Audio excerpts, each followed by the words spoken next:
నేను తాగొద్దని అంటలేను, మద్యపాన నిషేధం అంటలేను. బెల్ట్ షాపులు బంద్ చేయండి. ఉదయం 5 గంటలకు 6 గంటలకు 7 గంటలకు మొదలు పెడుతున్నారు. పొద్దున్నాక తాగి ఎన్నో కుటుంబాలు నాశనం అవుతున్నాయి. ఎంతో మంది పిల్లలు ఏడుస్తున్నారు, తల్లిదండ్రులు ఏడుస్తున్నారు, భార్యలు ఏడుస్తున్నారు.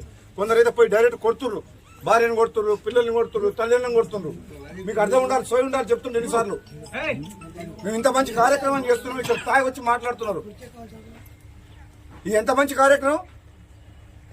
ఇది రైతుల కోసం, ఇండ్ల కోసం, పేదల కోసం ఇంత పెద్ద ప్రోగ్రాం 2 నెలలు ఎంబడి చేపించాను నేను ఫోన్ చేసి. అధికారులు వెంటబడ్డాం, రికార్డ్ టైంలో కంప్లీట్ చేసినాం. ఒక పండుగ వాతావరణం. పని చాలా ఫాస్ట్ అయింది సార్.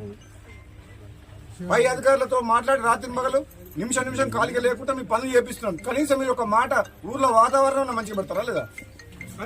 సభ్య సమాజం తల వంచుకునేటట్టు పొద్దున్నాక ఎక్కడ పడితే అక్కడ ఏది మాట్లాడుతున్నారో తెలుస్తలేదు.